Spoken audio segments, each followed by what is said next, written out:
If they win, can Republicans get it right on taxes?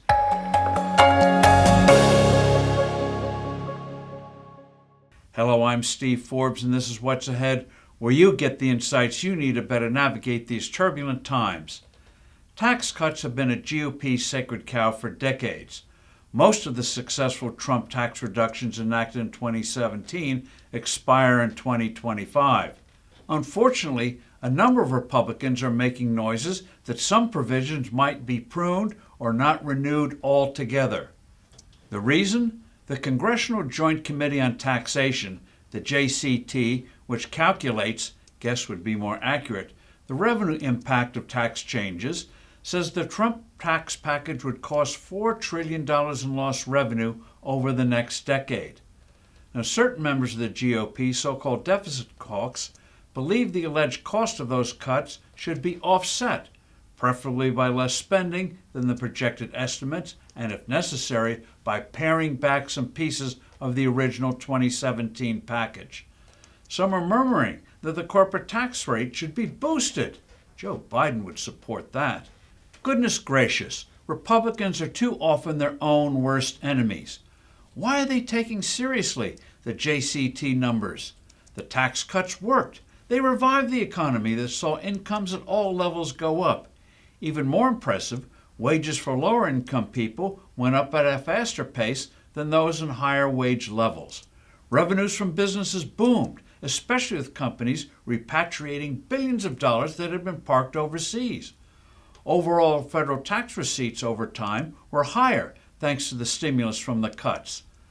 Letting those reductions expire will cost the economy trillions in lost growth. It would be a revenue reducer, not a revenue raiser. Forecasts from the likes of the JCT, the Congressional Budget Office, the Treasury Department, the Federal Reserve, and others are as reliable as those you'd get from reading tarot cards or playing with Ouija boards. If the GOP wins control of both houses of Congress, it should drastically overhaul the way future revenues, economic growth rates, and productivity are calculated. The 2017 legislation would have been far stronger if not for the convoluted, pretzel-like contortions Republicans had to go through because of rules tied to such calculations. Depending, obviously, on whether Republicans do well with the congressional elections this November, they should not only extend the 2017 reductions, but also add other pro-growth tax reductions. One no-brainer, whack the capital gains tax to 15%.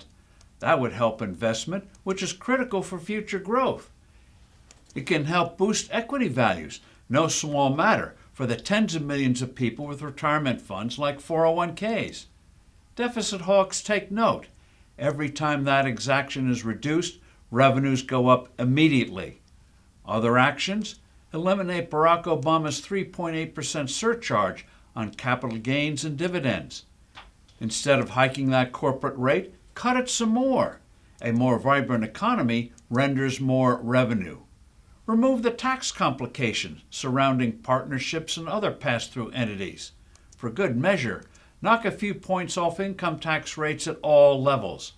To make sure everyone is helped, raise the standard deductions for individuals and families. Now, critics will scream all this will blow up the deficit. Actually, high economic growth, not to mention serious spending controls, are crucial for dealing with Washington's financial mess. I'm Steve Forbes. Thanks for listening. Do send in your comments and suggestions. I look forward to being with you soon again.